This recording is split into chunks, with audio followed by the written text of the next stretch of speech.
Hello दोस्तों, आप सबका स्वागत है। आज हम देखने वाले हैं हिंदी शिक्षण विधियाँ। ये पार्ट फर्स्ट है, इसके बाद पार्ट सेकंड और थर्ड भी होगा। और ये तीनों पार्ट देखने के बाद आप थर्ड ग्रेड में 10 में से 10 नंबर ला पाएंगे। तो अगर आपको 10 में से 10 नंबर लाने हैं तो तीनों पार्ट आप ज़रूर देखिएगा और मन लगा कर देखिएगा। तो शुरू करते हैं। फर्स्ट पर्सन, किन्हीं दो भाषाओं का तुलनात्मक अध्ययन क्या कहलाता है? किन्हीं दो भाषाओं का तुलनात्मक अध्ययन किस में किया जाता है? किस विधि में किन्हीं दो भाषाओं का तुलनात्मक अध्ययन किया जाता है? तो व्यतिरेक विधि में। व्यतिरेक विधि में दो भाषाओं का तुलनात्मक अध्ययन किया जाता है। तो इसका सही आंसर होगा व्यतिरेक विधि। बहुत ही इंपॉर्टेंट क्वेश्चन है ये क्वेश्चन एग्जाम में आ भी चुका है और इसके फिर से आने की संभावना है। किन्हीं दो भाषाओं का तुलनात्मक अध्ययन किस विधि में किया जाता है? व्यतिरेक विधि में। हरबट्टीय पंचपदी का संबंध है, ये क्वेश्चन भी आ चुका है और फिर से आने की संभावना है। हरबट्टीय पंचपदी का संबंध किससे है? तो पाठ्य योजना से है। हरबट्टीय पंचपदी का संबंध पाठ्य योजना से। आपसे पूछा जाए हरबट्टीय विधि में कितने पद हैं? 5 पद हैं। प्रस्तावना का मूल आधार क्या है? प्रस्तावना का मूल आधार पूर्व ज्ञान है, ये भी पूछा जा चुका है एग्जाम में। प्रस्तावना का मूल आधार क्या है? प्रस्तावना का मूल आधार पूर्व ज्ञान है। वह प्रविधि जिसमें विद्यार्थी अपना अध्ययन कार्य शिक्षक की देखरेख में पूर्ण करते हैं, ये कौन सी विधि है? पर्यवेक्षित विधि। ये सेकंड ग्रेड में पूछी जा चुकी है।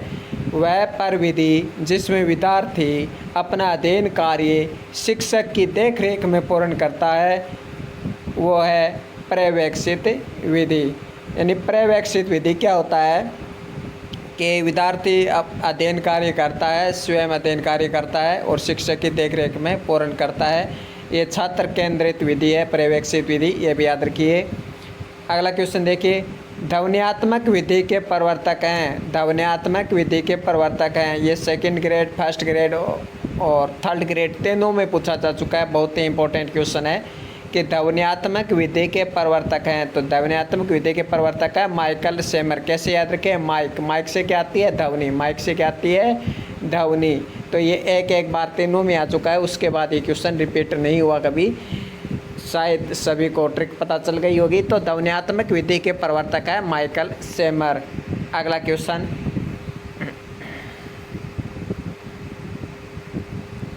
व्याकरण अनुवाद विधि के प्रवर्तक कौन है? ये थर्ड ग्रेड में आ चुका है। व्याकरण अनुवाद विधि के प्रवर्तक रामकृष्ण गोपाल भंडारकर। इसे अनुवाद विधि भी कहा जाता है इसको सीधा। तो इसे रामकृष्ण गोपाल भंडारकर, इसे भंडारकर विधि, जी हाँ, इसे भंडारकर विधि भी कहा जाता है। आपसे पूछा जा सकता है कि भंडारकर विधि का अन्य नाम क्या है? भंडारकर विधि का अन्य नाम क्या है? व्याकरण अनुवाद विधि। आप इसके प्रवर्तक के आधार पर निकाल सकते हैं। किस विधि द्वारा व्याकरण अनुवाद विधि के दोष अपने आप दूर हो जाते हैं? तो व्याकरण अनुवाद विधि के दोष हैं, अगर आपको दूर करने तो आपको प्रत्यक्ष विधि काम में लेनी होंगी। ये क्वेश्चन भी एग्जाम में आ चुका है। 7 क्वेश्चन है वो एग्ज़ाम में पूछे जा चुके हैं और इनके आने की संभावना फिर से है। तो किस विधि द्वारा व्याकरण अनुवाद विधि के दोष अपने आप दूर हो जाते हैं? प्रत्यक्ष विधि।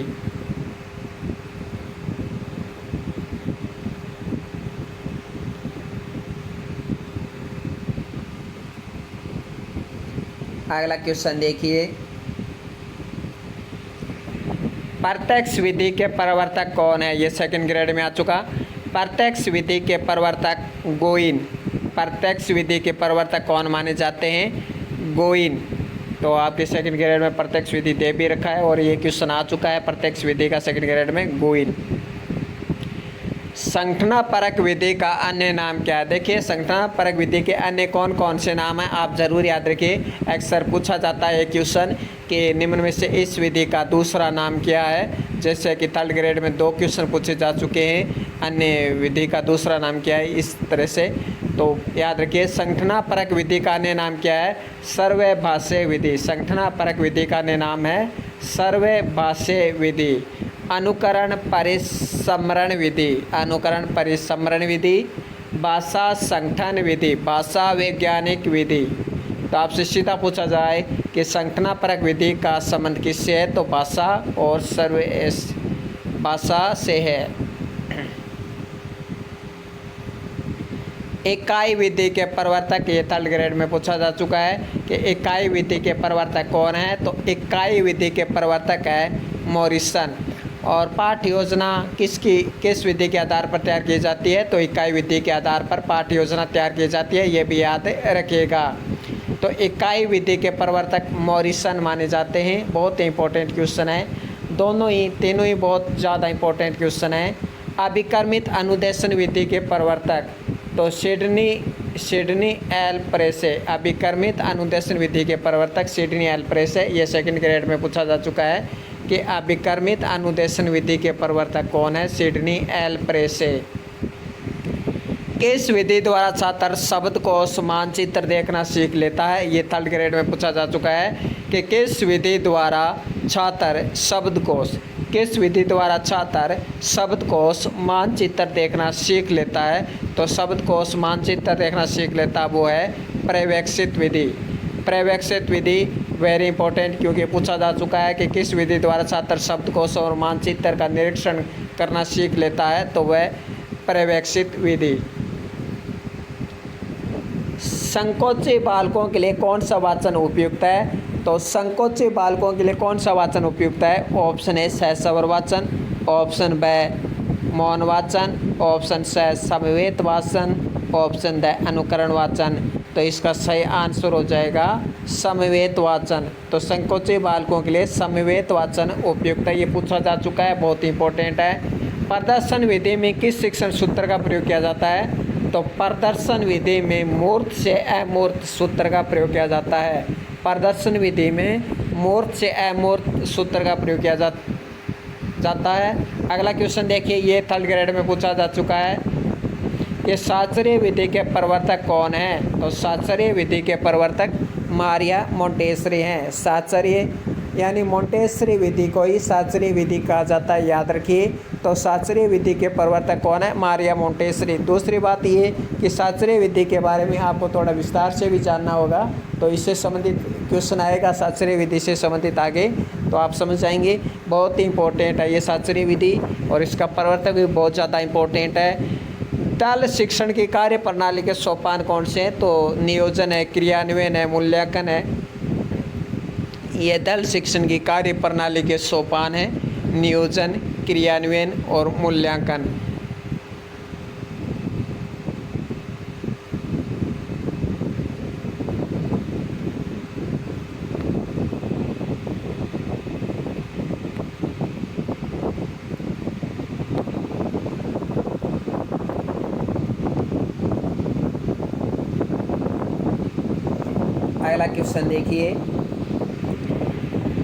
अगला क्वेश्चन देखिए, ये भी थर्ड ग्रेड एग्जाम में पूछा जा चुका है, लेवल फर्स्ट और लेवल सेकंड दोनों में पूछा जा चुका है कि छात्रों के वर्तनी संबंधी अशुद्धियों को दूर किस विधि द्वारा किया जाता है। छात्रों के वर्तनी संबंधी अशुद्धियाँ हैं, तो वर्तनी संबंधी अशुद्धियाँ हैं, ये श्रुत लेखन विधि द्वारा दूर की जाती है। बहुत ही इंपॉर्टेंट क्वेश्चन है ये।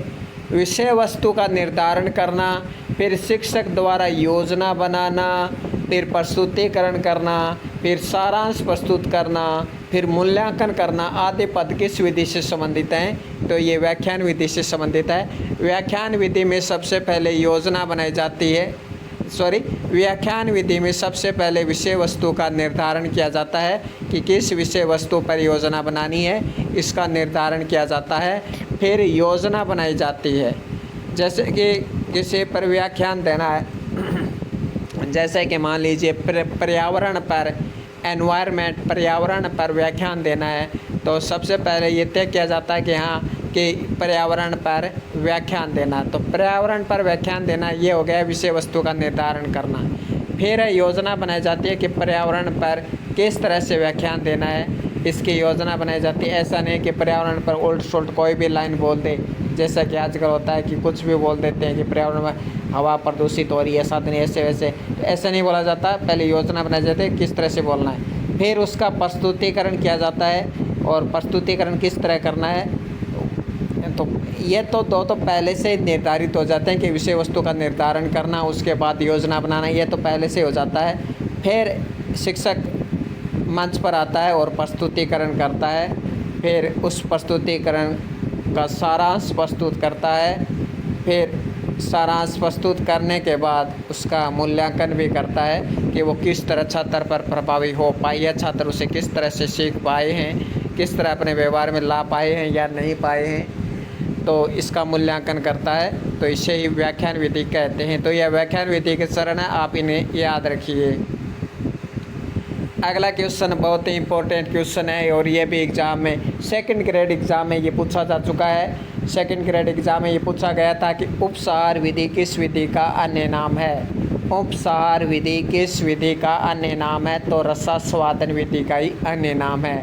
उपसार ये पूछा जा चुका है एग्ज़ाम में, इसलिए बहुत इंपॉर्टेंट बन जाता है कि उपसार विधि किस विधि का अन्य नाम है। रसास्वादन विधि का अन्य नाम है। रसास्वादन विधि ही उपसार विधि है। व्याकरण के बिना भाषा का शुद्ध प्रयोग किस विधि में किया जाता है, ये भी एग्जाम में पूछा जा चुका है। सेकंड ग्रेड एग्जाम में पूछा जा चुका है कि व्याकरण के बिना भाषा का शुद्ध प्रयोग किस विधि में किया जाता है, तो भाषा सहस्त्रंग विधि में। व्याकरण के बिना भाषा का शुद्ध प्रयोग, यानी भाषा सहस्त्रंग विधि में व्याकरण की आवश्यकता नहीं होती है। व्याकरण के बिना ही भाषा का शुद्ध प्रयोग है, वो भाषा सहस्त्रंग विधि में सिखा दिया जाता है। अगला क्वेश्चन ये भी एग्जाम में पूछा जा चुका है। शास्त्रीय विधि बहुत इंपॉर्टेंट है, एग्जाम में बहुत बार पूछी जाती है।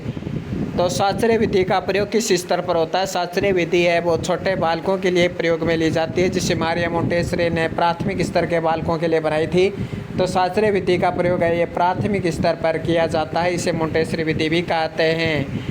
बालकों को उसके वातावरण पर आधारित ज्ञान दिया जाता है, तो बालकों को उसके वातावरण पर आधारित ज्ञान दिया जाता है अवलोकन विधि में। ये लेवल फर्स्ट में पूछा जा चुका है कि बालकों को उसके वातावरण पर आधारित ज्ञान दिया जाता है, तो बालकों को उसके वातावरण पर आधारित ज्ञान दिया जाता है अवलोकन विधि में। व्याकरण पढ़ाने के सर्वोत्तम विधि आगमन निगमन विधि है, याद रखिए आगमन निगमन विधि है, आगमन विधि नहीं है। अगर देखिए ऑप्शन में सिर्फ आपको आगमन मिले, आगमन निगमन ना मिले, तो फिर आगमन करना है, फिर आगमन निगमन दोनों मिल जाए साथ एक साथ तो आगमन निगमन करना है। तो व्याकरण पढ़ाने की सर्वोत्तम विधि आगमन निगमन विधि है।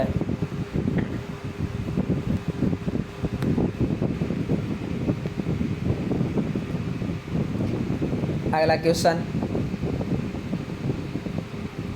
यह भी बहुत इंपॉर्टेंट क्वेश्चन है। गद्य पद्य के साथ व्याकरण की शिक्षा दी जाती है। तो देखिए गद्य पढ़ाते समय, पद्य पढ़ाते समय साथ में व्याकरण की शिक्षा भी दे दी जाती है। इसे कहते हैं समवाय विधि, यानी समन्वय कर लिया जाता है गद्य पद्य के साथ व्याकरण का। तो गद्य पद्य के साथ व्याकरण की शिक्षा दी जाती है, तो गद्य पद्य के साथ व्याकरण की शिक्षा दी जाती है समवाय विधि में। एक समान उच्चारित होने वाले शब्द किस विधि से सिखाए जाते हैं, यह भी पूछा जा चुका है थर्ड ग्रेड में। हालांकि ये क्वेश्चन सरल ही था। एक समान उच्चारित होने वाले शब्द, एक समान उच्चारित होने वाले शब्द किस विधि से सिखाए जाते हैं, तो ध्वन्यात्मक विधि में।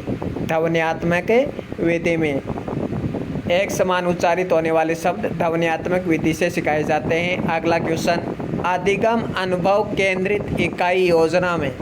अधिगम अनुभव ये एग्जाम में पूछा गया क्वेश्चन है, और देखिए इसकी लैंग्वेज है कितनी हार्ड बनाई गई थी उस समय कि अधिगम अनुभव केंद्रित इकाई योजना में सबसे अधिक किस बात पर बल दिया जाता है। अब देखिए कितना थोड़ा सा लैंग्वेज इसको डिफ़िकल्ट बना दिया, हालांकि क्वेश्चन सरल है।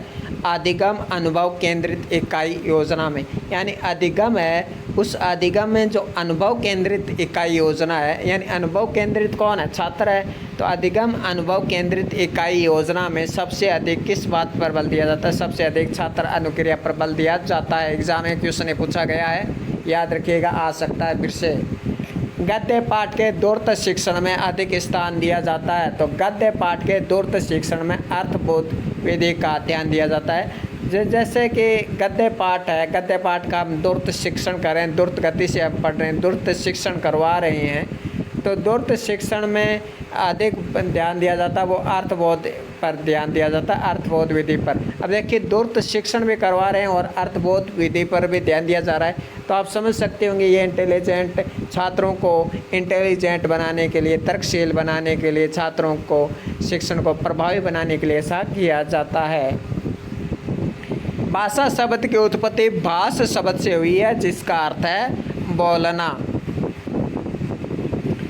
भाषा शिक्षण में उच्चारण शुद्धता के लिए प्रयोग किया जाता है। ये क्वेश्चन भी एग्जाम में देखिए पूछा जा चुका है कि भाषा शिक्षण में उच्चारण शुद्धता के लिए प्रयोग किया जाता है लिंगुआ फोन। कौन सी विधि प्राथमिक व्यवहार का आधार और शिक्षण प्राकृतिक विधि मानी जाती है? तो प्रदर्शन विधि। देखिए ये क्वेश्चन पूछा जा चुका है कि कौन सी विधि प्रारंभिक व्यवहार का आधार और शिक्षण प्राकृतिक विधि मानी जाती है? तो ये प्रदर्शन विधि है। ये क्वेश्चन पूछा जा चुका है, तो याद रखिए फिर से पूछा जाएगा कि कौन सी विधि प्राथमिक व्यवहार का आधार और शिक्षण प्राकृतिक विधि मानी जाती है? तो प्रदर्शन विधि।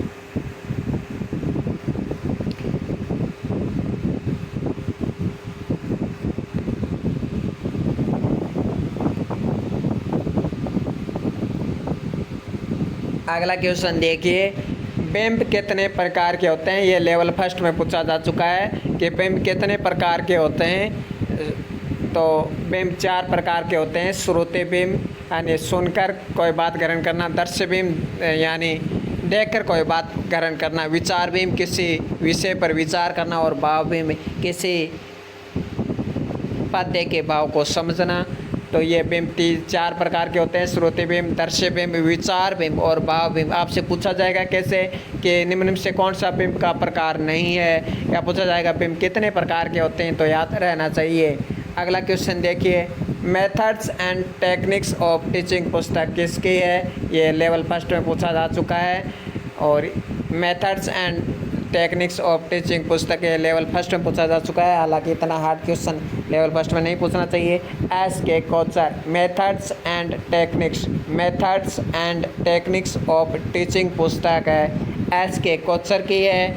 और ये लेवल सेकंड में भी पूछा जा सकता है इस बार। भाषा सीखने के मनोवैज्ञानिक चरण कौन से हैं? देखिए भाषा सीखने का ये मनोवैज्ञानिक चरण है और ये एग्जाम में पूछा जा चुका है। भाषा सीखने का ये मनोवैज्ञानिक चरण है और ये क्वेश्चन एग्जाम में पूछा जा चुका है। तो देखिए कौन कौन से। तो सबसे पहले क्या होती है? जिज्ञासा होती है। किसी भाषा को सीखने के लिए सबसे पहले जिज्ञासा होती है। जिज्ञासा उत्पन्न होने पर हम उस भाषा के प्रति तत्पर होते हैं। पहले जिज्ञासा होती है, जिज्ञासा होने पर हमें तत्पर होते हैं, और तत्पर होते ही हम उसका अनुकरण करना शुरू कर देते हैं, और अनुकरण करने के बाद हम उसका अभ्यास करते हैं। तो जिज्ञासा, तत्परता, अनुकरण, अभ्यास। जिज्ञासा, तत्परता, अनुकरण, अभ्यास। हालांकि आगे भी इसके चरण हैं, लेकिन क्वेश्चन इतना ही पूछा गया है। तो जिज्ञासा, तत्पर, अनुकरण, अभ्यास इम्पोर्टेंट क्वेश्चन है, एग्जाम पूछा जा चुका है। व्याकरण अनुवाद विधि में क्या होता है कि इसमें अन्य भाषा के व्याकरण की मातृभाषा की व्याकरण के साथ तुलना कर शुद्ध भाषा सिखाई जाती है। यह व्याकरण अनुवाद विधि है। बस इतना ही है। व्याकरण अनुवाद विधि में यही पूछा जाता है बार बार कि अन्य भाषा की मातृभाषा के साथ तुलना कर शुद्ध भाषा सिखाई जाती है। कौन सी विधि है? व्याकरण अनुवाद विधि है। व्याकरण अनुवाद विधि का प्रमुख उद्देश्य क्या है? भाषा कौशल की दक्षता प्रदान करना। ये एग्जाम में क्वेश्चन आ चुका है, ये वाला एग्जाम में क्वेश्चन आ चुका है थर्ड ग्रेड में कि व्याकरण अनुवाद विधि का प्रमुख उद्देश्य क्या है। तो व्याकरण अनुवाद विधि का प्रमुख उद्देश्य भाषा कौशल की दक्षता प्रदान करना। व्याकरण अनुवाद विधि का प्रमुख उद्देश्य भाषा कौशल की दक्षता प्रदान करना। सेम टू सेम ऐसे ही छपेगा, ये याद कर लिए कि व्याकरण अनुवाद विधि का प्रमुख उद्देश्य क्या है? भाषा कौशल की दक्षता प्रदान करना। किस विधि में वर्णों की आकृति खंड खंड करके अक्षर ज्ञान करवाया जाता है? किस विधि में वर्णों के आकृति खंड खंड करके अक्षर ज्ञान कराया जाता है? तो पेस्टोलॉजी विधि में। पहले वे पुस्तक किसकी है? कुक महोदय। ये भी पूछी जा चुकी है, ये पुस्तक पूछी जा चुकी है कि पहले वे पुस्तक कुक महोदय की है। किस विधि में, ये देखो वर्ण होते हैं, कै वर्ण होता है, ख वर्ण होता है, ग वर्ण होता है, ग वर्ण होता है, इनके भी खंड खंड करके, जैसे कि ऊपर, मूछ, टांग, यो सिर, इस तरह से आकृति आप समझ गए होंगे, स्कूलों में छोटे बच्चों को सिखाया जाता था। तो उसी तरह वर्णों की आकृति खंड खंड करके अक्षर ज्ञान करवाया जाता है, इसे पेस्टोलॉजी विधि कहा जाता है। और ये कैसे करवाया जाता है, ये किसी प्लास्टिक का टुकड़ा हो गया या लकड़ी का टुकड़ा हो गया तो उससे ये सिखाए जाते थे, ये पेस्टोलॉजी विधि है। तो आप समझ गए, पेस्टोलॉजी विधि सीधा पूछा जाएगा, पेस्टोलॉजी विधि उपयोगी है, तो ये प्राथमिक स्तर के लिए उपयोगी है। प्लेवे पुस्तक कुक महोदय की है। कैसे याद करें प्लेवे, तो देखिए प्लेवे, तो प्ले वे यानी खेलने का तरीका, प्ले यानी खेल, खेल खेलने का तरीका। तो आप समझ गए होंगे, कुक नाम का न्यूजीलैंड का एक खिलाड़ी भी होता था, कुक। सूत्र विधि का प्रवर्तक कौन है, तो ये भी पूछा जा चुका है। सूत्र विधि का प्रवर्तक पाणिनि, सूत्र विधि का प्रवर्तक है पाणिनि को कहा जाता है। अच्छा क्वेश्चन है सूत्र विधि का। किस विधि को संकट समाधान विधि कहा जाता है, बहुत इंपॉर्टेंट क्वेश्चन है, एग्जाम में पूछा गया क्वेश्चन कि किस विधि को संकट समाधान विधि कहा जाता है। ये सेकंड ग्रेड में पूछा गया था, ये सेकंड ग्रेड का क्वेश्चन है कि किस विधि को संकट समाधान विधि कहा जाता है। तो व्याख्यान विधि को ही संकट समाधान विधि कहा जाता है। व्याख्यान विधि को संकट समाधान विधि क्यों कहा जाता है, क्योंकि व्याख्यान के समय क्या आता है कि छात्र व्याख्यान के बाद, व्याख्यान सुनने के बाद छात्र के मन में अगर कोई शंका रह जाती है तो उसका सॉल्यूशन अध्यापक से पूछ सकता है।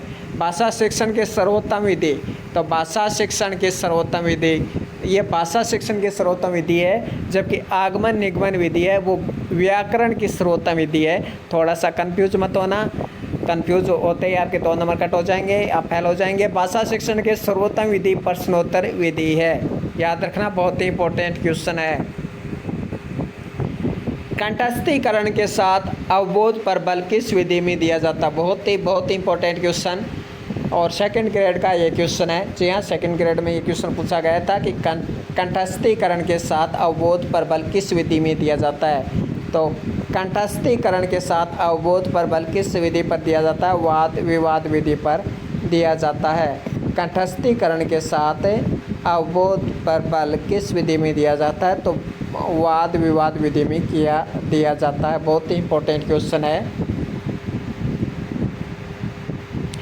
कौन सी विधि मैकाले पद्धति पर आधारित है, ये क्वेश्चन बहुत ही इम्पोर्टेंट है। जी हाँ, बहुत ज़्यादा इम्पोर्टेंट है, और ये सेकंड ग्रेड में पूछी जा चुकी है। ये विधि, ये क्वेश्चन पूछा जा चुका है सेकंड ग्रेड में कि कौन सी विधि मैकाले पद्धति पर आधारित है। तो व्याकरण अनुवाद विधि है वो, ये मैकाले पद्धति पर आधारित है।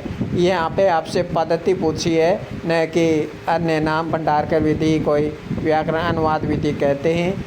और लेकिन क्वेश्चन आपसे पूछा है कि कौन सी मैकाले पद्धति पर आधारित है, ये याद रखिएगा।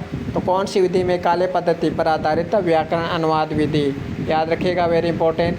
शिक्षक सक्रिय तथा छात्र निष्क्रिय, शिक्षक तो सक्रिय रहते हैं और छात्र निष्क्रिय रहते हैं, किस विधि में, भाष्य विधि में। क्वेश्चन आपसे पूछा जाएगा निम्न में से किस विधि में शिक्षक सक्रिय रहते हैं, छात्र निष्क्रिय रहते हैं। 3 विधि ऐसे दे देंगे जिसमें छात्र सक्रिय रहते हैं, और 1 विधि ऐसे दे देंगे जिसमें छात्र निष्क्रिय रहते हैं। तो छात्र सक्रिय यानी एक्टिव तथा छात्र निष्क्रिय यानी डीएक्टिव किस विधि में, तो भाष्य विधि इसका आंसर हो जाएगा।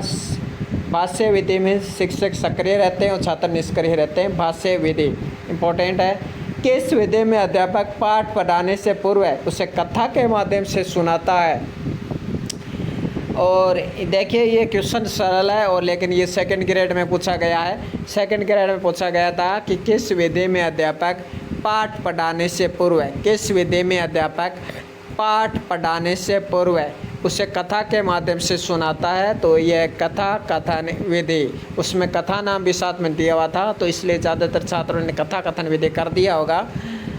लेकिन हर क्वेश्चन का जवाब ऐसे नहीं होता है, किसी किसी में मिल जाता है ऐसे आंसर। आगे देखिए, किस विधि के अंतर्गत 5 बार उच्चारण पर बल दिया जाता है, तो परायण विधि परायण विधि पर 5 बार उच्चारण पर बल दिया जाता है। तो किस विधि के अंतर्गत 5 बार उच्चारण पर बल दिया जाता है? तो परायण विधि में। और फर्स्ट ग्रेड में पूछा गया था कि परायण विधि के प्रवर्तक कौन है? तो आप बताइए मुझे कि परायण विधि के प्रवर्तक कौन है। तो किस विधि के अंतर्गत 5 बार उच्चारण पर बल दिया जाता है? परायण विधि में 5 बार उच्चारण पर बल दिया जाता है। अगला देखिए व्याख्यान विधि के सोपान। तो व्याख्यान विधि में सबसे पहले हम निगमन का प्रयोग करते हैं, यानी व्याख्यान विधि में हम सबसे पहले नियमों का प्रयोग, फिर उदाहरण का प्रयोग करते हैं, फिर प्रति उदाहरण और लास्ट में समाधान। यही है, कुछ तर्क करेंगे उदाहरण सबसे पहले, और यही तो एग्जामिनर चाहता है कि वो पहले उदाहरण ऑप्शन वाला करे, उदाहरण निगमन प्रति उदाहरण समाधान ऐसे करें, लेकिन गलत हो जाएगा। व्याख्यान विधि के सोपान है निगमन, उसके बाद उदाहरण, फिर प्रति उदाहरण, फिर समाधान। ये व्याख्यान विधि के सोपान है। इंपॉर्टेंट क्वेश्चन है, याद जरूर रखिएगा।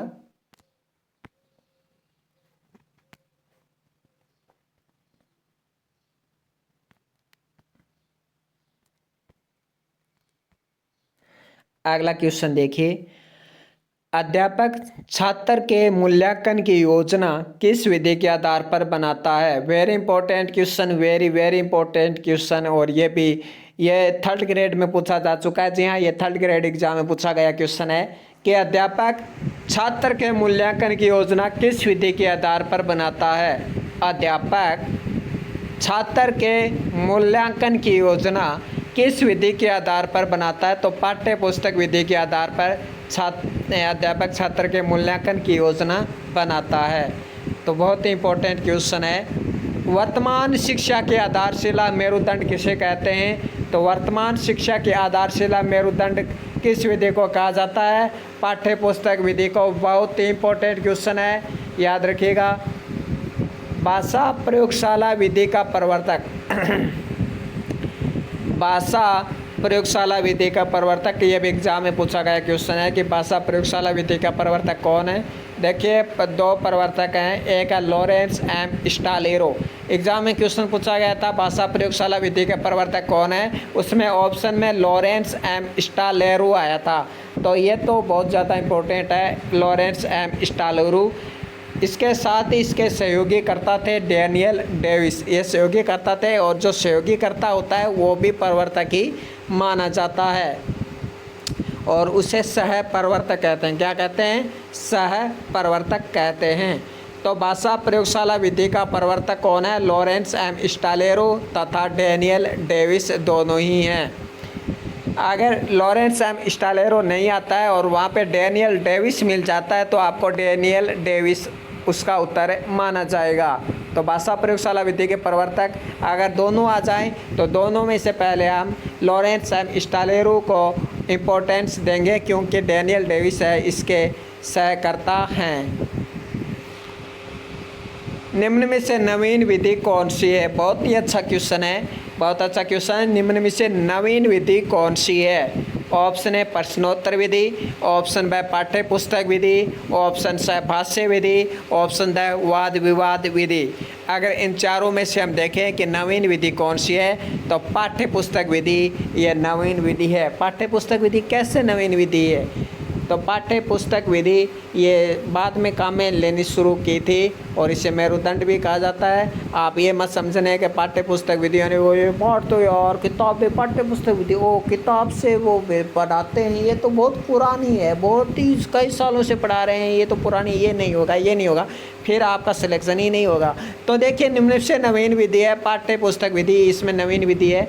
देखिए 4 ऑप्शन, प्रश्नोत्तर विधि, पाठ्य पुस्तक विधि, भाष्य विधि, वाद विवाद विधि। तो पाठ्य पुस्तक विधि नहीं, इसमें नवीन विधि है, याद रखिएगा। भारत में प्रत्यक्ष विधि के प्रवर्तक कौन है? भारत में प्रत्यक्ष विधि के प्रवर्तक कौन है? तो भारत में प्रत्यक्ष विधि के प्रवर्तक हैं वीपी मोकेल। वेरी इंपॉर्टेंट क्वेश्चन, ये आप आने वाले एग्जाम में छपेगा कि भारत में प्रत्यक्ष विधि के प्रवर्तक कौन है? वीपी मोकेल। भारत में पूछा है प्रत्यक्ष विधि के प्रवर्तक, विदेश वाला नहीं पूछा है, भारत वाला पूछा है कि भारत में प्रत्यक्ष विधि के प्रवर्तक कौन है? वीपी मोकेल। शुद्ध उच्चारण की शिक्षा लिंगुआ फोन से दी जाती है, क्वेश्चन कई बार आ चुका है लिंगुआ फोन वाला। किस विधि के माध्यम से उपसर्ग, प्रत्यय, लिंग, वचन का ज्ञान अध्यापक अंतःक्रिया के माध्यम से छात्रों को प्रदान करता है? तो वह स्पष्टीकरण विधि। किस विधि को शब्दकोश विधि कहा जाता है? तो ये एग्जाम में क्वेश्चन आ चुका है, सेकंड ग्रेड एग्जाम में पूछा जा चुका है ये क्वेश्चन कि किस विधि को शब्दकोश विधि कहते हैं? तो प्रवचन विधि को ही शब्दकोश विधि कहते हैं। जी हाँ, प्रवचन विधि को शब्दकोश विधि कहते हैं, एग्जाम में पूछा गया है तो याद रखिएगा। किस विधि के माध्यम से उपसर्ग, प्रत्यय, लिंग, वचन का ज्ञान अध्यापक अंतःक्रिया के माध्यम से छात्रों को प्रदान करता है? यानी छात्र और शिक्षक के मध्य इस विधि में अंतःक्रिया होती है, ये स्पष्टीकरण विधि है। स्पष्टीकरण विधि आपसे ऐसे भी पूछ सकते हैं कि स्पष्टीकरण विधि के संदर्भ में कौन सा कथन सत्य है? पहला कथन कि इस विधि में उपसर्ग, प्रत्यय, लिंग, वचन का ज्ञान प्रदान किया जाता है छात्रों को। ऑप्शन ब, अध्यापक और छात्र के मध्य अंतःक्रिया होती है। ऑप्शन स दे देगा कि इसमें छात्र हैं वो एक्टिव रहते हैं। ऑप्शन दे देगा इसमें शिक्षक डी एक्टिव रहता है। तो इस तरह दे देगा, है ना, सक्रिय निष्क्रिय। तो स्पष्टीकरण विधि किस विधि को शब्दकोश विधि कहते हैं? तो प्रवचन विधि को शब्दकोश विधि कहते हैं, एग्जाम में आया हुआ है। शब्दकोश विधि कहते हैं प्रवचन विधि को। अगला क्वेश्चन,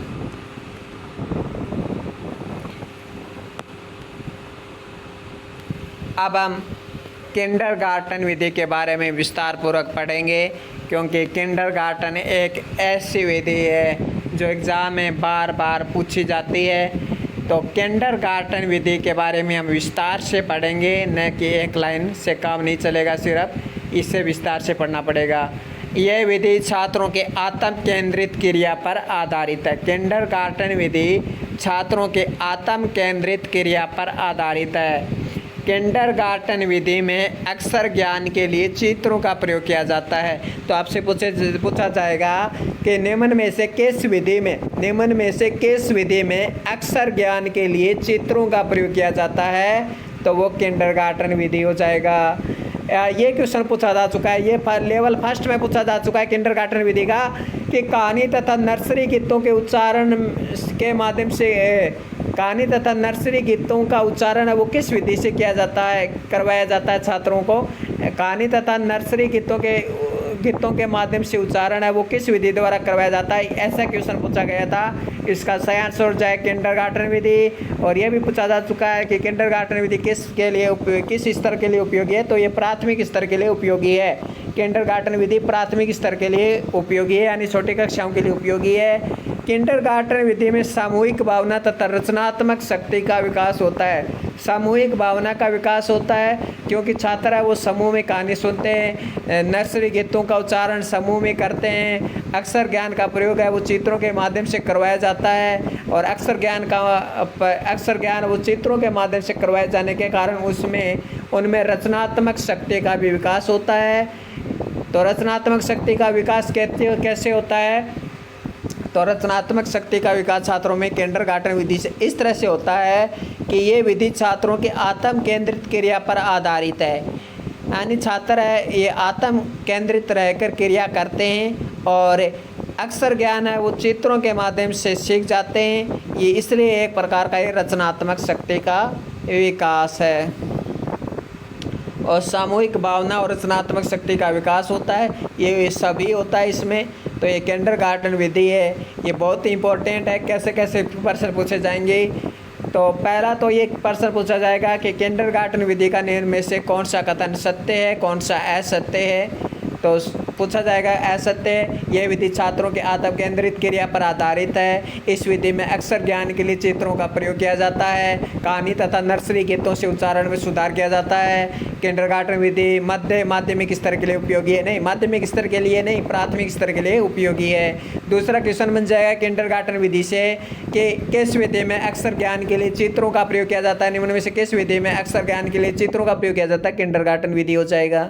नंबर 3 क्वेश्चन ये पूछा जा चुका है कि नर्सरी तथा कहानी तथा नर्सरी गीतों के माध्यम से उच्चारण है वो किस विधि में करवाया जाता है? तो किंडरगार्टन विधि में ये क्वेश्चन पूछा जा चुका है। और किंडरगार्टन विधि किस कक्षा के लिए उपयोग, किस स्तर के लिए उपयोग है? प्राथमिक स्तर, ये भी पूछा जा चुका है। तो 4-5 क्वेश्चन यहाँ से पूछे जा चुके हैं। किंडरगार्टन विधि के प्रवर्तक कौन है बताइए। अगला देखिए क्वेश्चन, मोंटेसरी विधि की भाषा शिक्षण में उपयोगिता। देखिए मोंटेसरी विधि भी बहुत उपयोगी है, इसलिए हमने मोंटेसरी विधि को भी विस्तार पूर्वक लिखा है और किंडरगार्टन विधि को भी हमने विस्तार पूर्वक लिखा है।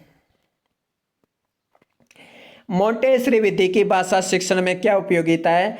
तो ज्ञानेंद्रियों के विकास पर बल, ज्ञानेंद्रियों के विकास पर बल होता है। मोंटेसरी विधि में क्या होता है कि मोंटेसरी विधि ने होता है कि पहले लिखना फिर लिखना सिखाना, यानी पहले लिखना फिर लिखना सिखाना। यानी पहले लिखना किस विधि में? तो पहले लिखना मोंटेसरी विधि में। मोंटेसरी ने कहा था कि छात्रों को पहले, देखिए पहले क्या होता है? श्रवण होता है, फिर क्या होता है? वाचन होता है। देखिए श्रवण होता है ना। तो देखिए मोंटेसरी ने क्या कहा कि सबसे पहले क्या होना चाहिए? लिखना होना चाहिए, यानी छात्रों को पहले लिखाना चाहिए। यानी देखिए श्रवण होता है, फिर वाचन होता है। देखिए वाचन से पहले मोंटेसरी ने कहा कि पहले सुनना होता है, फिर बोलना होता है, फिर वाचन होता है और 4 नंबर पर लिखना होता है। तो मोंटेसरी ने कहा कि वाचन से पहले लिखना सिखाना चाहिए। ये किसने कहा था? ये मोंटेसरी ने कहा था। ये क्वेश्चन पूछा जा चुका है कि वाचन से पहले लिखना सिखाना चाहिए छात्रों को। ये किस विधि पर आधारित है? मोंटेसरी विधि पर आधारित है। क्वेश्चन पूछा जा चुका है कि किसने कहा था? मोंटेसरी ने कहा था। ये क्वेश्चन पूछा जा चुका है। चित्रों की सहायता से शाब्दिक ज्ञान प्रदान किया जाता है। जी हाँ, इसमें भी चित्रों की सहायता से शाब्दिक ज्ञान प्रदान किया जाता है। मोंटेसरी विधि में और किंडरगार्टन विधि में अगर आपसे समानता पूछी जाए तो समानता आप क्या बताएंगे कि चित्रों की सहायता से शाब्दिक ज्ञान करवाना, ये दोनों में समानता है। तो आपसे समानता भी पूछी जा सकती है। लिखने के बाद वाचन की सहायता ली जाती है। पहले लिखन है फिर वाचन होता है, पहले लिखन होता है फिर वाचन होता है। यह एक खर्चीली विधि है।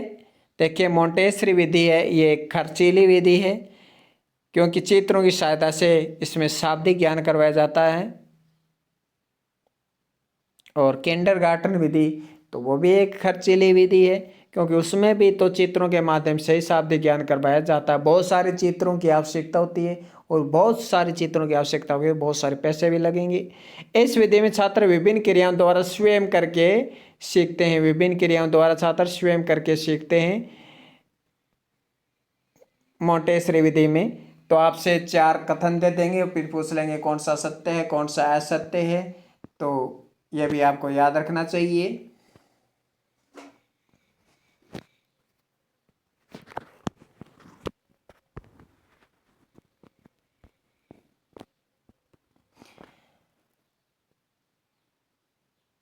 हाँ, अगला देखिए, ये मोंटेसरी विधि का ही है एक।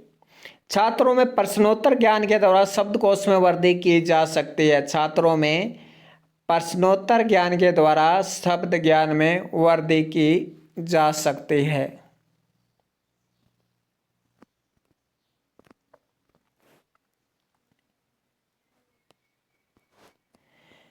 अब देखिए डाल्टन विधि। देखिए डाल्टन विधि भी बहुत इंपॉर्टेंट है। किंडरगार्टन पढ़ी हमने, मोंटेसरी विधि पढ़ी, अब हम डाल्टन विधि भी पढ़ लेते हैं। डाल्टन विधि में कक्षा कक्ष की जगह प्रयोगशाला काम में ली जाती है। और ये क्वेश्चन एग्जाम में पूछा जा चुका है कि किस विधि में कक्षा कक्ष की जगह प्रयोगशाला काम में ली जाती है। ऑप्शन ए किंडरगार्टन विधि, ऑप्शन बी मोंटेसरी विधि, ऑप्शन सी डाल्टन विधि और ऑप्शन डी शास्त्रीय विधि। तो कौन सी विधि हो जाएगी? डाल्टन विधि हो जाएगी। तो किस विधि में कक्षा कक्ष की जगह प्रयोगशाला काम में ली जाती है? तो डाल्टन विधि में कक्षा कक्ष की जगह प्रयोगशाला काम में ली जाती है। विद्यार्थी अपनी अपनी योग्यताएं गति के अनुसार सीख सकते हैं। डाल्टन विधि में कक्षा कक्ष की जगह प्रयोगशाला होती है और प्रयोगशाला में छात्र हैं वो अपनी अपनी योग्यता के अनुसार अपनी गति के अनुसार सीख सकते हैं। इस विधि में विषय विशेषज्ञों की व्यवस्था की जाती है, यानी डाल्टन विधि में विषय विशेषज्ञों की जरूरत पड़ती है। छात्रों को स्वतंत्रतापूर्वक कार्य करने देने की व्यवस्था की जाती है। छात्र स्वतंत्रतापूर्वक है वो डाल्टन विधि में कार्य कर सकते हैं और निश्चित समय पर कार्य की पूर्णता अनिवार्य है। एक निश्चित समय दिया जाता है, 1 सप्ताह दिया जाता है छात्रों को, और डाल्टन विधि है वो 1 सप्ताह में छात्र को किसी अपनी योग्यता के अनुसार कार्य चुन सकते हैं। ये उसको स्वतंत्रता होती है। यह नहीं कि अध्यापक है कोई विषय, अगर आप डाल्टन विधि में ऐसा आ जाए कि अध्यापक अपने इच्छा अनुसार कोई विषय है वो छात्र को प्रदान करता है, ऐसा ऑप्शन आ जाए तो आप समझ लीजिए कि डाल्टन विधि से संबंधित वही कथन है असत्य है। तो इस तरह से सत्य असत्य पूछा जा सकता है। क्वेश्चन कैसे बनेगा, डाल्टन विधि के संबंध में कौन सा सत्य कौन सा असत्य ये बन जाएगा। ये तो आ ही चुका है कि कक्षा की जगह प्रयोगशाला किस विधि में काम में ली जाती है, डाल्टन विधि में। ये तो बहुत ही ज़्यादा इंपॉर्टेंट है। अगला देखिए, डाल्टन विधि के दोष क्या क्या है। सामूहिक कार्यों की कमी। देखिए इसमें समूह में कार्य नहीं होता है, जैसा कि ऊपर दे रखा था कि छात्र अपनी इच्छा अनुसार अपनी गति के अनुसार कार्यों को कर सकते हैं। जब वो अपनी इच्छा से करेंगे, वो अपनी गति के अनुसार करेंगे, तो समूह कैसे होगा। समूह में तो फिर वो अपनी गति के अनुसार स्वतंत्रतापूर्वक कार्य कर ही नहीं पाएंगे, अपनी इच्छा अनुसार वो सीख ही नहीं पाएंगे। तो इसलिए इसमें डाल्टन विधि का दोष ये है कि सामूहिक कार्यों की इसमें कमी होती है। और ये फर्स्ट लाइन है ना, ये बहुत बहुत ज़्यादा इंपॉर्टेंट है, याद रखिए। मौखिक कार्यों के लिए समय की कमी, क्योंकि वो प्रयोग करने में लगे रहेंगे तो मौखिक कार्य यहाँ पे के अवहेलना हो जाती है। तो मौखिक कार्य के लिए समय की कमी, क्योंकि इसमें क्रियात्मक पद्धति पर ये डाल्टन विधि आधारित है। कार्यों का इकाई विभाजन, ये इसका एक दोष है कि कार्यों का वो इकाई विभाजन कर देते हैं, जिससे कि छात्र हैं वो सभी जिससे होता ये है कि जो सभी छात्र हैं वो एक कार्य को, मतलब सभी छात्र हैं वो भिन्न भिन्न कार्य सीखते हैं, और छात्र भिन्न भिन्न कार्य सीखते हैं, तो आप समझ से सकते हैं। तो कार्यों का इकाई विभाजन उच्च कक्षाओं के लिए ये उपयुक्त नहीं है।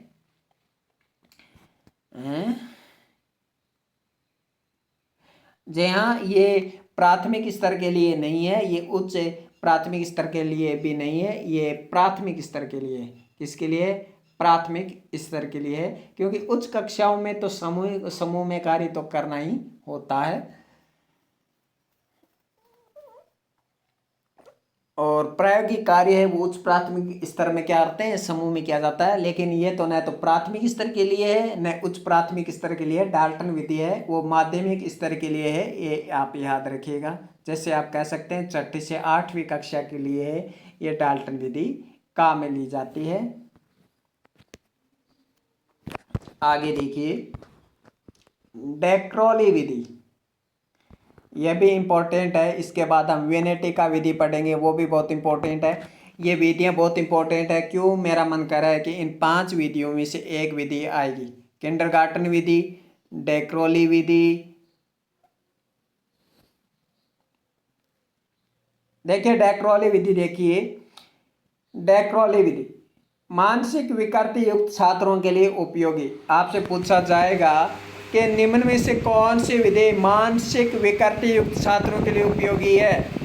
कौन सी विधि मानसिक विकृति युक्त छात्रों के लिए उपयोगी? आपको ऑप्शन देगा डेक्रोली विधि, वेनेटिका विधि, किंडरगार्टन विधि, मोंटेसरी विधि। तो इस तरह से आपसे पूछा जाएगा तो कौन सी विधि मानसिक विकृति युक्त छात्रों के लिए उपयोगी है, बताइए। डेक्रोली विधि। डेक्रोली विधि का प्रयोग है वो मानसिक विकृति युक्त छात्रों के लिए उपयोगी होता है। डेक्रोली विधि 4 वर्ष से 14 वर्ष के लिए ये निश्चित की गई है कि 4 वर्ष से 14 वर्ष के लिए निश्चित की गई है। भाषा की शिक्षा प्रातःकाल, खेल एवं संगीत के माध्यम से शिक्षा दी जाती है। ये क्वेश्चन एग्जाम में पूछा जा चुका है कि निम्न में से किस विधि में भाषा की शिक्षा प्रातःकाल, खेल एवं संगीत के माध्यम से दी जाती है। तो खेल एवं संगीत के माध्यम से शिक्षा दी जाती है डेक्रोली विधि में। तो देखिए डेक्रोली विधि 3 ही पॉइंट यहाँ पे लिए हैं और तीनों ही वेरी वेरी इंपॉर्टेंट हैं, याद रखिए। डैक्रोली विधि है वो मानसिक विकृति युक्त छात्रों के लिए उपयोगी है। डैक्रोला ने मानसिक विकृति पैदा कर दी है छात्रों में, तो ऐसे याद रखें। डैक्रोली विधि मानसिक विकृति युक्त छात्रों के लिए उपयोगी है। डैक्रोली विधि 4 वर्ष से 19 वर्ष के लिए बच्चों के लिए निश्चित की गई है। डैक्रोली विधि में भाषा की शिक्षा प्रातःकाल, खेल संगीत के शिक्षा के माध्यम से दी जाती है। वेरी वेरी इंपॉर्टेंट विधि है ये डैक्रोली विधि। अगला देखिए विनेटिका विधि, यह भी बहुत बहुत बहुत इंपॉर्टेंट है। विनेटिका विधि, विनेटिका योजना में पहले शब्दों के उच्चारण और बालकों में पढ़ने की शिक्षा दी जाती है। विनेटिका विधि में क्या होती है? विनेटिका विधि में सबसे पहले छात्रों में उच्चारण और पढ़ने की शिक्षा दी जाती है, यानी सबसे पहले क्रियात्मक कार्य है वो विनेटिका प्रणाली में नहीं करवाया जाता। विनेटिका प्रणाली में सबसे पहले छात्रों को शब्दों का उच्चारण कैसे किया जाता है सबसे पहले। तो आपसे पूछा जाए कि विनेटिका प्रणाली में सर्वप्रथम छात्रों से क्या करवाया जाता है? शब्दों का शुद्ध उच्चारण सिखाया जाता है, शब्दों का शुद्ध उच्चारण करवाया जाता है। ये क्वेश्चन बन गया। तो विनेटिका प्रणाली में सबसे पहले शब्दों के उच्चारण और बालक में पढ़ने की शिक्षा दी जाती है, यानी बालकों को शुद्ध उच्चारण सिखाया जाता है और बालकों को पाठ पढ़वाया जाता है ताकि वो पाठ शुद्ध तरीके से पढ़ सके। यह एक अच्छी आदत है। ये विधि लिखित कार्य पर अधिक बल देती है। देखो सबसे पहले काम क्या करवाया जाता है? पूछा जाए कि विनेटिका प्रणाली में सबसे पहले लिखवाया जाता है, सबसे पहले उच्चारण करवाया जाता है, सबसे पहले पढ़वाया जाता है, इस तरह से सबसे पहले सामूहिक वाचन करवाया जाता है। ये 4 ऑप्शन दे देंगे और पूछेंगे कि विनेटिका प्रणाली में सबसे पहले करवाया क्या जाता है? तो सबसे पहले शब्दों का उच्चारण करवाया जाता है। याद रखना, सबसे पहले शब्दों का उच्चारण करवाया जाता है। ये विधि लिखित कार्य पर अधिक बल देती है। देखिए ये उच्चारण और बालक में पढ़ने की शिक्षा तो दी जाती है, तो शुरुआती कार्य है, लेकिन विनेटिका प्रणाली में आपसे पूछा जाए कि विनेटिका प्रणाली पर सबसे अधिक बल किस पे दिया जाता है? तो विनेटिका प्रणाली पर सबसे अधिक बल है वो लिखित कार्य पर दिया जाता है, न कि शब्दों के उच्चारण पर। हालांकि सबसे पहले शब्द उच्चारण करवाया जाता है। तो प्रश्न काफ़ी उल्टा सुल्टा करके ये विनेटिका प्रणाली बहुत ज़्यादा इंपॉर्टेंट है। उच्चारण वाचन पर कम ध्यान दिया जाता है, लिखित कार्य पर ज़्यादा ध्यान दिया जाता है। लेकिन सबसे पहले कार्य क्या करवाया जाता है? उच्चारण और बालक में पढ़ने की शिक्षा दी जाती है ताकि बाद में बालक आराम से लिख सके। फिर लिखना ही चलता रहता है। जैसे कि बोर्ड पर क्या होता है, स्कूल में क्या होता है कि बोर्ड पर सबसे पहले हमें कोई दीपावली पर गंदास लिखा देते हैं या होली पर गंदास लिखा देते हैं, यानी पैसेज लिखा देते हैं। उसके बाद क्या होता है? उसके बाद टेस्ट पे टेस्ट खुद ही लिखो, वैसा होता है। तो वैसा वाला यहाँ पे सिस्टम है कि सबसे पहले उच्चारण और बालक में पढ़ने की शिक्षा तो दे दी जाती है, फिर लिखो। अब देखिए अनुकरण विधि के कितने प्रकार होते हैं? तो अनुकरण विधि के 3 प्रकार होते हैं। एक लिखित अनुकरण, एक मौखिक अनुकरण, एक रचना अनुकरण। लिखित अनुकरण, मौखिक अनुकरण, एक होता है रचना अनुकरण। तो अनुकरण के 3 प्रकार होते हैं, लिखित, मौखिक और रचना। लिखित अनुकरण के कितने प्रकार होते हैं? तो लिखित अनुकरण के भी 2 प्रकार होते हैं, एक रूपरेखा अनुकरण, एक संतर्क अनुकरण। रूपरेखा अनुकरण क्या होता है कि इसमें डैश मतलब छोटे छोटे बिंदु के रूप में वर्ण है वो लिखे होते हैं, और छोटे छोटे बिंदु के रूप में जो वर्ण लिखे होते हैं उनके ऊपर उकेरा जाता है, पेंसिल से उकेरा जाता है और उकेर कर उस वर्ण को कंप्लीट किया जाता है। इसे रूपरेखा अनुकरण कहते हैं, प्राथमिक स्तर के लिए है। और एक है संतर्क अनुकरण, अध्यापक है वो बोर्ड पर कोई अक्षर लिखा देता है और छात्र उसका अनुकरण करके उसको लिख लेते हैं, उसे संतर्क अनुकरण कहते हैं। तो लिखित अनुकरण के 2 प्रकार है, रूपरेखा और संतर्क अनुकरण। साहचर्य का नियम के सूत्र पर आधारित है, इंपॉर्टेंट है, ज्ञात से अज्ञात की ओर। साहचर्य का नियम में ज्ञात से अज्ञात की ओर आधारित है। अगला देखिए,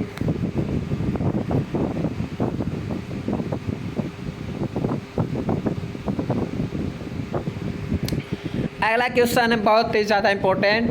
किस शिक्षण सूत्र को अवयवीवाद कहा जाता है? किस शिक्षण सूत्र को अवयवीवाद कहा जाता है? तो पूर्ण से अंश की ओर। जी हाँ, पूर्ण से अंश की ओर सूत्र को ही पूर्ण से अंश की ओर सूत्र को ही अवयवीवाद कहा जाता है। तो किस शिक्षण सूत्र को अवयवीवाद कहा जाता है? पूर्ण से अंश की ओर। और ये पूर्ण से अंश की ओर किस विधि पर किस सिद्धांत पर आधारित है बताइए?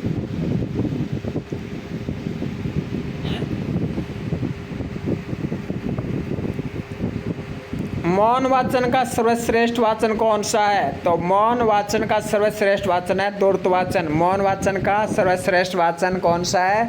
मौन वाचन का सर्वश्रेष्ठ वाचन माना जाता है दूरत वाचन।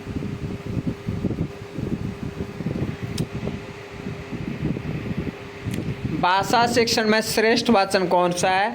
तो भाषा शिक्षण में श्रेष्ठ वाचन है समवेत वाचन। मौन वाचन का सर्वश्रेष्ठ वाचन है दूरत वाचन। मौन वाचन का सर्वश्रेष्ठ वाचन दूरत वाचन। और भाषा शिक्षण में श्रेष्ठ वाचन पूछा है, आपसे विधि नहीं पूछी है, वाचन पूछा है। तो भाषा शिक्षण में श्रेष्ठ वाचन सस्वर मौन समवेत। तो समवेत वाचन श्रेष्ठ वाचन माना जाता है। श्रेष्ठ वाचन का मतलब ये नहीं है कि आपको याद होना, आपको अधिगम हो रहा है या नहीं हो रहा है ना, आपको कितना ज़्यादा याद हो रहा है, इससे मतलब नहीं है। हालांकि कहते हैं कि वाचन में मौन वाचन है वो श्रेष्ठ मानी जाती है, लेकिन देखिए भाषा शिक्षण में श्रेष्ठ वाचन कौन सा? समवेत वाचन माना जाएगा, क्योंकि समवेत वाचन से होता ही है कि एक तो छात्र हिचकिचाते नहीं है, उसमें किसी प्रकार का डर नहीं रहता है, और एक है वो लगातार कमियां हैं उनकी दूर होती जाती है, वो दूसरा छात्रों का अनुकरण करते हैं तो और भी अच्छे से सीख पाते हैं। तो ये बहुत सारी खूबियाँ होती हैं समवेत वाचन में, इस कारण समवेत वाचन को श्रेष्ठ वाचन कहा जाता है। ज्ञान कौशल रुचि अभिवृत्ति किस शिक्षण उद्देश्य के अंतर्गत आते हैं? तो ये क्रियाओं के आधार पर आते हैं, क्रियात्मक आधार पर हैं, इन्हें बांटा गया है। यही पूछा जाएगा कि ज्ञान कौशल रुचि अभिवृत्ति को किस आधार पर बांटा गया है? क्रियात्मक आधार पर। पढ़े हुए पाठ को पुनः पढ़ने के लिए किस वाचन का प्रयोग किया जाता है? तो पढ़े हुए पाठ को पुनः पढ़ने के लिए दूरत वाचन का प्रयोग किया जाता है। ऐसे नहीं कि सीधा ही दूरत वाचन प्रयोग कर दिया, नहीं, कोई अगर पाठ आपका पढ़ा हुआ है तो उसी पे ही दूरत वाचन किया जाता है। तो पढ़े हुए पाठ को पुनः पढ़ने के लिए किस वाचन का प्रयोग किया जाता है? दूरत वाचन का प्रयोग किया जाता है। अच्छा क्वेश्चन है ये। छात्रों की कल्पना शक्ति का सर्वाधिक विकास किस में होता है? 4 कौशल होते हैं, उन 4 कौशल में से छात्रों की कल्पना शक्ति का सर्वाधिक विकास किस कौशल में होता है? तो छात्रों की कल्पना शक्ति का सर्वाधिक विकास लेखन कौशल में होता है। याद रखिए, छात्रों की कल्पना शक्ति का सर्वाधिक विकास छात्रों की कल्पना शक्ति का सर्वाधिक विकास किस कौशल में होता है? तो छात्रों की कल्पना शक्ति का सर्वाधिक विकास लेखन कौशल में होता है। बहुत अच्छा क्वेश्चन है ये, आ सकता है, आएगा। सहस्वर वाचन कितने प्रकार के होते हैं? सहस्वर वाचन 3 प्रकार के होते हैं। एक आदर्श वाचन होता है, सहस्वर वाचन पूछा है, सीधा आपसे ये नहीं पूछा कि वाचन कितने प्रकार के होते हैं, वाचन कितने प्रकार के होते हैं ये नहीं पूछा, आपसे पूछा है कि सहस्वर वाचन कितने प्रकार के होते हैं। तो सहस्वर वाचन 3 प्रकार के होते हैं। एक आदर्श वाचन जो अध्यापक द्वारा किया जाता है, एक अनुकरण वाचन जो छात्र करते हैं, और एक समवेत वाचन जो भी छात्र करते हैं। और सबसे श्रेष्ठ वाचन समवेत वाचन माने जाता है।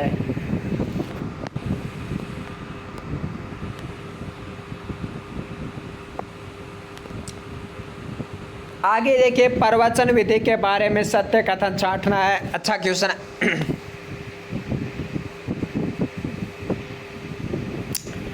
देखिए प्रवचन विधि के बारे में देखिए, इस विधि में अध्यापक पाठ में आए हुए शब्दों का अर्थ मानक हिंदी भाषा में पहले आए हुए शब्दों के साथ जोड़कर करता है। प्रवचन विधि में अध्यापक पाठ में आए हुए शब्दों का अर्थ मानक हिंदी भाषा में पहले आए हुए शब्दों के साथ जोड़कर करता है। प्रवचन विधि के अंतर्गत अध्यापक छात्रों को छोटे छोटे वाक्यों में अनुवाद करना सिखाता है। प्रवचन विधि में अध्यापक तुलना विधि का प्रयोग कर पूर्व में पढ़े हुए पाठ से तुलना कर संबंध स्थापित करता है। आ सकता है कि अध्यापक तुलना विधि का प्रयोग कर पूर्व में पढ़े हुए पाठ से तुलना कर संबंध स्थापित करता है। ये कौन सी विधि है? प्रवचन विधि। तो आप ध्यान से देखिएगा तीनों ऑप्शन कि प्रवचन विधि में अध्यापक पाठ में आए हुए शब्दों का अर्थ मानक हिंदी भाषा में पहले आए हुए शब्दों के साथ जोड़कर करता है। यानी पाठ में आए हुए शब्दों का, वो मानक हिंदी भाषा में आए हुए शब्दों का अर्थ है वो तुलनात्मक रूप से करता है। इस विधि के अंतर्गत अध्यापक छात्रों को छोटे छोटे वाक्यों में अनुवाद करना सिखाता है। इस विधि के अंतर्गत अध्यापक तुलना विधि का प्रयोग करता है। प्रवचन विधि में क्या तुलना विधि का प्रयोग किया जाता है? जी हाँ, किया जाता है। ये लाइन आपके लिए इम्पोर्टेंट रहेगी, क्योंकि सत्य असत्य में कथन पूछा जाएगा तो ये लाइन पक्का देगा कि तुलनात्मक विधि का प्रयोग है वो प्रवचन विधि में किया जाता है। तो आपके लिए बहुत ही आसान रहेगा। इस विधि के अंतर्गत अध्यापक तुलना विधि का प्रयोग कर पूर्व में पढ़े हुए पाठ से तुलना कर संबंध स्थापित किया जाता है। तो तीनों ही सत्य हैं, प्रवचन विधि है ये। किस विधि के माध्यम से अध्यापक पाठ में आए हुए शब्दों का अर्थ पहले आए हुए शब्दों के साथ जोड़कर करता है? प्रवचन विधि। यह लीजिए, प्रवचन विधि का डायरेक्ट क्वेश्चन आ गया ऐसे कि किस विधि के माध्यम से अध्यापक पाठ में आए हुए शब्दों का अर्थ पहले आए हुए शब्दों के साथ जोड़कर करता है? तो प्रवचन विधि है ये।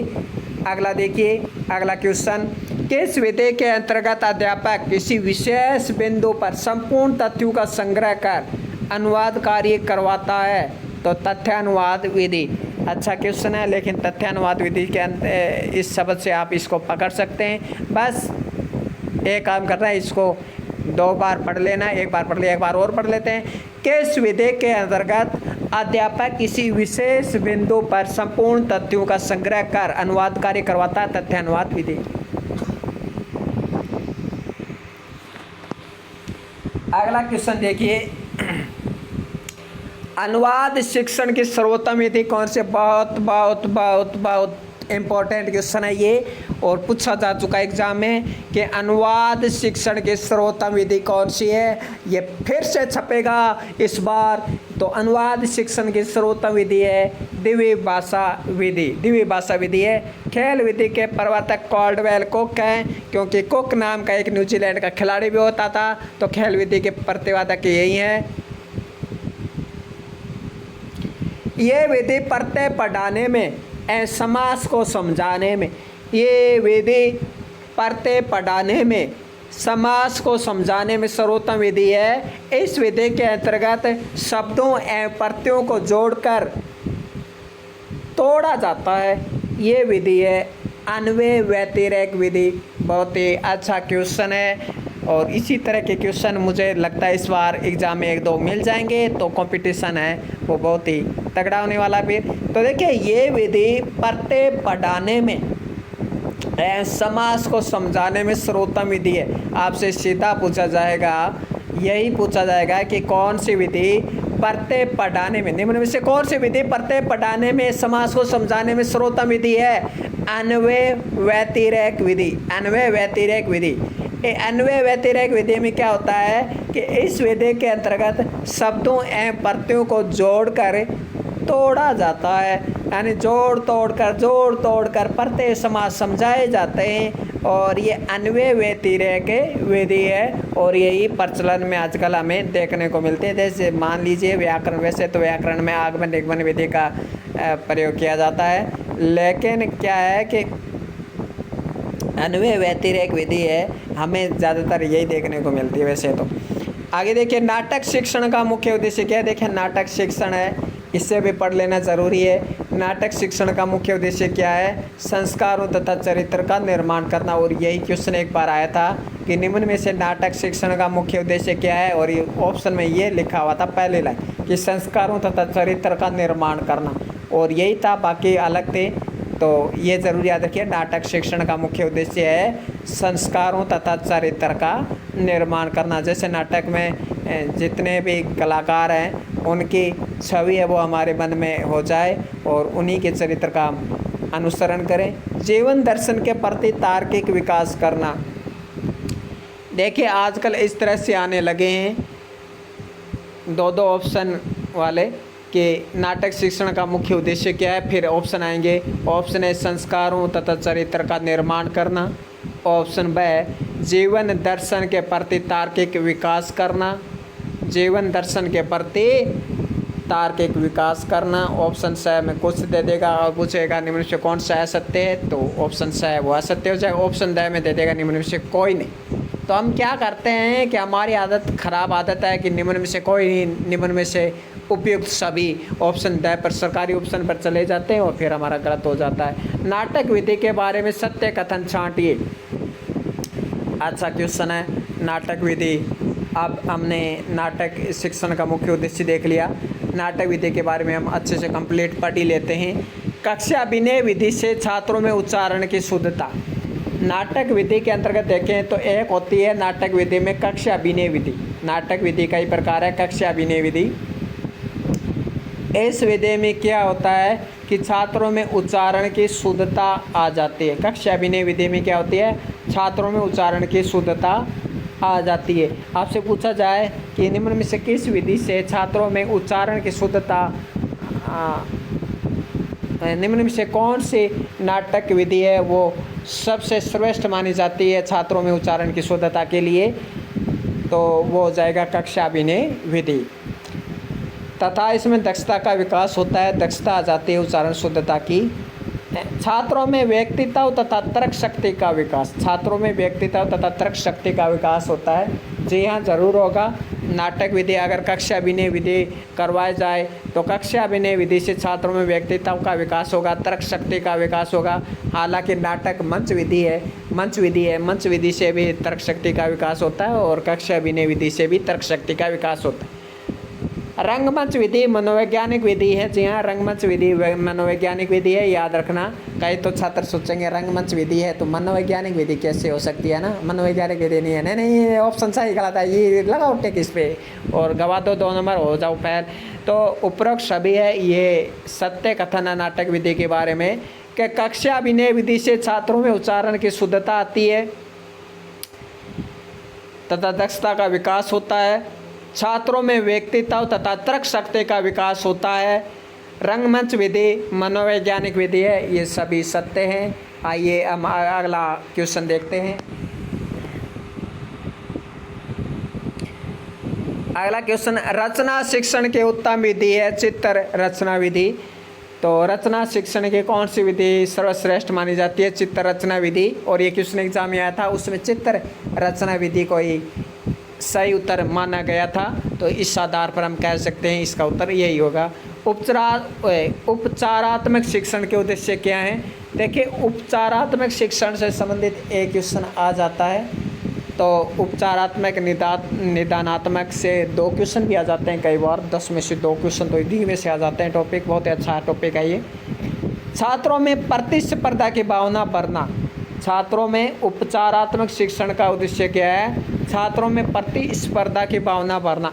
फिर आप सोचेंगे नहीं ये तो नेगेटिव है, नहीं ये तो नेगेटिव है, इससे ऐसे कैसे, है ना, ये तो छात्रों में नकारात्मकता ला सकती है, एक दूसरे के विरोधी बन सकते हैं। ऐसा नहीं होता। उपचारात्मक शिक्षण का उद्देश्य है छात्रों में प्रतिस्पर्धा की भावना बढ़ना, समय एवं शक्ति की बचत करना, विशिष्ट गुणों का मूल्यांकन करना, मानक भाषा को विकसित करना, ये सभी हैं। देखिए मानक भाषा को विकसित करना, कई छात्र तो ये सोचेंगे नहीं ये तो बहुत ही एडवांस है, ये उपचारात्मक शिक्षण में नहीं होता होगा, लेकिन ऐसा नहीं है। मानक भाषा को विकसित करना, मानक भाषा से तात्पर्य है कि उस भाषा को विकसित करना जो भाषा प्रचलन में है, यानी